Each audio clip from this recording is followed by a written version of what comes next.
تم کچھ نہیں کہو گی؟ اس کا چہرہ ہاتھ میں بھرتے پوچھا تھا۔ اس کی بات سنتے ہی وہ حلق تر کرتے جواب دینا چاہ رہی تھی، ہمت کرتے لب کیے، آپ نے کہہ دیا سب کچھ۔ وہ واقعی آج ہر پریشانی سے آزاد پرسکون تھی۔ آج پھر بیوی والے گڈ بائے کہو، اسے ذرا سا اونچا کرتے اپنے مقابل کیا تھا۔ اس شخص کی نظروں میں دیکھنے کی ہمت نہیں جٹا پا رہی تھی، وہ جس کی نظروں کی تپش سے وہ سمٹی جا رہی تھی۔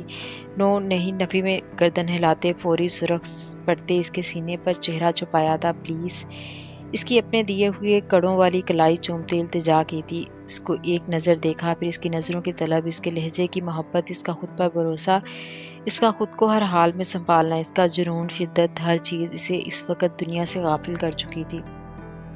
نہ چاہتے ہوئے بھی آنکھوں سے آنسو بہے، اس کے چہرے کو اپنے نازک ہاتھوں میں بڑھتے ہوئے اس کے ماتھے پر جھکتے وہ سب فراموش کیے، بس اس کو محسوس کر رہی تھی۔ وجدان کی جان، کیا ہوا؟ اب تو نہیں تنگ کیا؟ پھر کیوں رو رہی ہو؟ اپنے چہرے پر نمی محسوس ہوتے وہ پریشان ہوا تھا۔ اس کی بات سنتے وہ مزید رونے لگی۔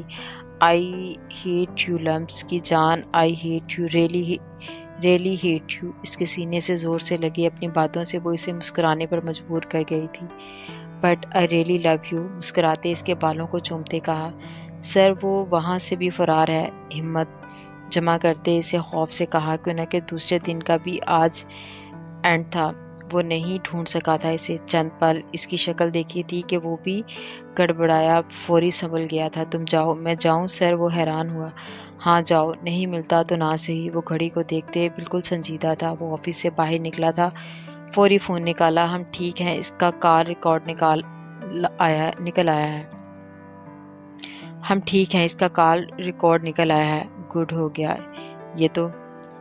کیا یہ ساری لوکیشن یہاں کے کسی ایریے کی ہیں؟ ٹھیک ہے۔ وہ فون پر بولتے ایک نقطے کو دیکھتے اشتعال دبا رہا تھا۔ قدموں کی چاپ جاتی سنائی دی تھی، یعنی وہ جو کوئی بھی تھا اس کی بات سنتے دروازے کے پار سے جا چکا تھا۔ نو اٹس مائی ٹرن۔ اب اشتعال کی جگہ شاطرانہ مسکراہٹ چہرے پر آئی تھی۔ کہاں گئی تھی تم؟ حد درجہ سرد لہجہ تھا اس کا۔ بیگ رکھتا ہاتھ لمحے بھر کے لیے رکا تھا۔ بیگ رکھتے وہ سکون سے اب صوفے پر بیٹھ رہی تھی۔ تمہیں کچھ پوچھا میں نے؟ ہر لفظ چھپایا تھا۔ میری تمہارے علاوہ بھی ایک زندگی تھی، بھول رہے ہو تم؟ اس کی آنکھوں میں آنکھیں گاڑتے جواب دیا، حالانکہ اس کا بالکل ابھی بات کرنے کا موڈ نہیں تھا۔ اچھا، پر خاصا زور دیا۔ اگلے لمحے بازو سے کھینچ سے اپنے مقابل کیا۔ اگر تم اب اس نیوز چینل میں گئی تو آئندہ کے لیے وارننگ نہیں، سزا ملے گی تمہیں۔ ریمائنڈڈ۔ اس کے چہرے پر آئی لٹ بری طرح کھینچی تھی۔ مریم کو لٹ کھینچنے سے زیادہ اس کی آنکھوں کی سرد مہری سے خوف آیا تھا۔ تم روکو گے مجھے؟ تو سنو، میں جاؤں گی۔ ہمت کرتے خاصا مذاق اڑاتے وہ 2 قدم پیچھے ہوئی۔ یہ صرف اسے زج کرنے کو کہا تھا، حالانکہ وہ اب وہاں سے پرماننٹلی ریزائن کرنے گئی تھی، اور جاب تو اسے لازمی کرنی تھی، وہاں نہیں تو کہیں اور، کیوں نہ کہ وہ کبھی کسی پر ڈپینڈنٹ نہیں کر سکتی تھی۔ اس کے خود کی طرف بڑھتے قدموں سے وہ 2 قدم پیچھے ہو رہی تھی۔ دل دھک سا رہ گیا تھا۔ برات نے بیڈ پر کھینچ کر دھکا دیا تھا۔ اس کی کمر نے بری طرح جھٹکا کھایا۔ وہ ابھی سنبھلتی کہ وہ بیڈ پر خود گھٹنوں کے بل جھکتے اس کے دونوں ہاتھ گرفت میں لے چکا تھا۔ مریم کی آنکھیں خوف سے پھیل گئی اس کے عمل سے۔ چھوڑو مجھے ایڈیٹ، کل بھی میری نیند کا فائدہ اٹھاتے رہے ہو تم۔ ہمت کرتے وہ کل صبح نیند سے جاگنے کے بعد اس کی اپنے ساتھ بیڈ پر موجودگی یاد دلاتے چلائی تھی۔ ہمارے درمیان سب سے بڑا دشمن ابھی مجھے پتہ کیا لگ رہا ہے؟ اس کی بات سے بالکل فرق نہیں پڑتا تھا۔ اس کے کان میں جھکتے اسے پوچھا، جیسے اسے وہ تو بتائے گی۔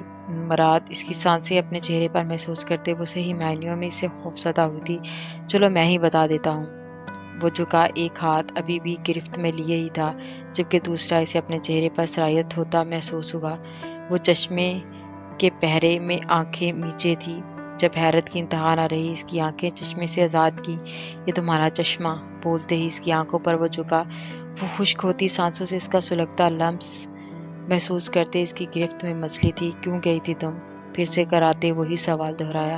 مریم نے دیکھا اس کا چہرہ خطرناک حد تک سخت تاثرات لیے تھا۔ نہیں بولو گی تم؟ اس کے چپ رہنے پر اسے شدید غصہ آ رہا تھا، جس نے کوئی بھی اس کی بات نہ ماننے کی قسم کھائی ہوئی تھی۔ آج صبح ڈیوٹی تھی اس کی۔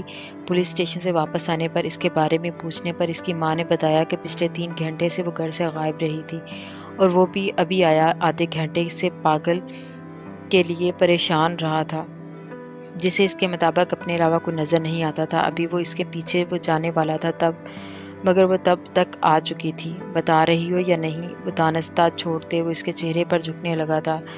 پرماننٹلی ریزائن کیا اور پھر وہاں سے گھر گئی تھی میں۔ فوری سے پہلے اس کے اتنے سخت تاثرات دیکھتے سے بتایا وہ اپنے کھنڈر بنے گھر گئی تھی۔ کتنا تکلیف دہ تھا اس کے لیے یہ سب، کیا سب اتنی آسانی سے اس کے لیے نارمل ہو جاتا؟ وہ جس تکلیف سے گزر رہی تھی اس کے مطابق صرف وہ ہی سمجھ رہی تھی، کوئی نہیں۔ پر وہ شخص اس کے مطابق وہ خود کو مسلط سمجھ رہی تھی اس پر۔ وہ ذرا پرسکون ہوا۔ تمہیں پتہ بھی ہے میری کیا حالت تھی؟ اس پر گرفت ڈیلی چھوڑتے وہ ذرا سا پرے ہٹا تھا۔ مریم کا اٹکا سانس بحال ہوا۔ اب وہ اس کا سر پھاڑنا چاہ رہی تھی۔ تمہیں پتہ ہے تم ایک نمبر کے آوارہ انسان ہو۔ دانت پیستے اس کا کچھ دیر پہلے کا عمل سوچا وہ اس سے خوفزدہ ہوئی تھی۔ تم ڈر گئی تھی رائٹ؟ برات نے اب اس کا مذاق اڑایا۔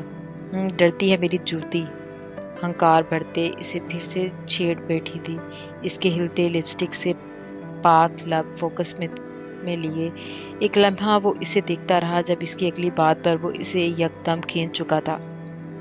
کیوں نہ کہ تمہیں میں جواب دے۔ وہ اس آفت کے لیے بالکل تیار نہیں تھی جو اس کے ہونٹوں پر جھکا تھا، بری طرح اسے پیچھے کر رہی تھی، جو اس کے دونوں ہاتھ گرفت میں لے چکا تھا۔ چند لمحوں بعد اپنے بگڑتے تنفس سے اسے چھوڑتے فاتحہ نظروں سے دیکھا، جو گہرے سانس بھرتے سرخی ہوئی تھی۔ تمہاری جوتی نہیں، پر تمہاری شکل ضرور اب ڈری ہے مجھ سے۔ ابھی وہ سنبھل نہیں پائی تھی جب اس کی مسکراتی آواز اس کے بے باک جملے سے خونخوار نظروں سے دیکھا۔ یوں بے شرم تمہاری ہمت! وہ بیڈ سے اٹھتے اپنی ٹیون میں واپس آتے بری طرح چیخی تھی۔ نانا بیبی، ہمت پر نہیں جانا۔ ڈونٹ انڈر اسٹیمیٹ دی ہمت آف دی ہسبینڈ، ورنہ دونوں ہونٹوں کو ملاتے اسے اشارہ دیا تھا، جبکہ مریم پوری طرح اس عمل کے بعد کلستی رہ رہی تھی۔ اس کا غصہ سوانیزے پر پہنچا تھا۔ ویسے ایک بات تو بتاؤ، اس کا غصہ ابھی بھی سوانیزے پر تھا جب اس کی بات سنتے اسے غصے سے گور رہی تھی۔ کیا کوئی خاص قسم کے پاگل پن کا دورہ پڑتا ہے؟ کیا کوئی خاص قسم کے پاگل پن کا دورہ پڑتا ہے؟ تمہیں کل پرسوں تک تو تم دکھی آتما بنی تھی۔ میں سمجھا تھا مریم بی بی کو ہدایت آ گئی ہے، آج پھر تمہیں پاگل پن کا دورہ پڑ گیا ہے۔ اسٹرینج، وہ بھنے سکیڑتے بول رہا تھا۔ اس لڑکی کو سمجھنا اس کے بس سے باہر تھا۔ اسے اس کی بات کی سمجھ نہیں آئی تھی۔ بہرحال اسے وہ بولتا اس وقت اس حرکت کے پاس زہر لگ رہا تھا۔ چل تمہارا علاج کرتا ہوں۔ کیوں نہ کہ تمہارا علاج بہت ضروری ہے، میں نے یہ جملہ ادا کرتے وہ وجدان کی کال دیکھتے باہر نکلا تھا، جبکہ اس نے غصے میں سارے تکیے بیڈ سے پھینک دیے تھے۔ اس کا کوئی ویک پوائنٹ ڈیم مجھ تک پہنچ رہا ہے۔ اس کی جان پر بنی تھی۔ اب بالکل وہ چپ نہیں بیٹھ سکتا تھا۔ آپ کے سامنے تھا، جسے آپ استعمال کر کے ایک بار اس کے قہر کو آواز دے چکے تھے۔ اس کی فیملی ہی اس کا ویک پوائنٹ ہے۔ گوا چکا میں سب معاملہ اس نے ٹھنڈا کر لیا۔ وہ رپورٹر چاہیے مجھے، جس نے 2 تھپڑ کھا کر میڈیا کے سامنے بیان چینج کر دیا۔ اس کی بدنامی کا بھی کوئی خطر خواہ فائدہ نہیں ہوا تھا، لیکن وہ یہ نہیں جانتا تھا کہ وہ لمس کے ذریعے ڈر اس کے دل میں پیدا کرنے میں کامیاب رہا تھا۔ میری شکل کیا دیکھ رہے ہو؟ بگو تمہاری اوقات سے زیادہ تمہیں نوازا ہے۔ آپ کو اب تک میں نے ہی بچایا بھی ہے، ورنہ اس کے ہتھے چڑھتے تو وہ آپ کا حشر بگاڑ دیتا۔ سچ بولتے اسے دیکھا جو غیظ و غضب سے تک رہا تھا۔ فون نکالتے نمبر ملایا تھا۔ کہاں ہو تم؟ میرا یہ آخری اکاؤنٹ کیسے سیل ہوا؟ بالآخر اسے مزید سروائیو کے لیے رقم کی ضرورت تھی۔ مجھے کیا پتا وہ چیک کیش نہیں ہوا، اس میں میرا کیا لنک؟ جو بھڑک رہے ہو مجھ پر؟ فون سے آتی بیزار آواز سے وہ مزید غصہ دلا رہی تھی۔ ملو مجھ سے ابھی 10 منٹ میں۔ اوکے فون پڑکا تھا۔ مجھے تمہارے گھر شفٹ ہونا ہے کچھ دنوں کے لیے۔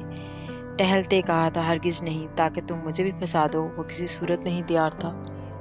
تم دودھ کے دلہے نہیں ہو، جو تم کر رہے ہو وہ سب سے واقف ہو۔ آج تک میرے سہارے چلتے رہے ہو، اپنی دفعہ ہری جھنڈی دکھا رہے ہو۔ وہ اس کے انکار پر طیش میں آیا۔ اس وقت وہ اپنی پرسنالٹی کے برعکس نہایت پسماندہ علاقے میں زیر قیام پذیر تھا۔ پچھلے 3 ہفتوں سے وہ چھپا ہوا تھا، مگر کب تک؟ اپنی لگژری لائف سٹائل کے بغیر وہ مزید نہیں رہ سکتا تھا، کیوں نہ کہ کوئی بھی قدم اٹھاتا اسے خبر ہو جانی تھی۔ اب وہ خود بھی اس سے اکتا گیا تھا۔ وہ بس ملک سے کسی طرح فرار ہونا چاہتا تھا، جو کہ اس کے اکاؤنٹ کے بغیر ناممکن تھا۔ تم دفع ہو یہاں سے، اگلے اس کے ہر ایکشن کی خبر تو مجھے چاہیے۔ دوسرے بندے کو ان کی باتوں میں انٹرسٹ لیتا دیکھ وہ داڑھا تھا، بغیر کچھ بولے نکلتا چلا گیا۔ "What is this?"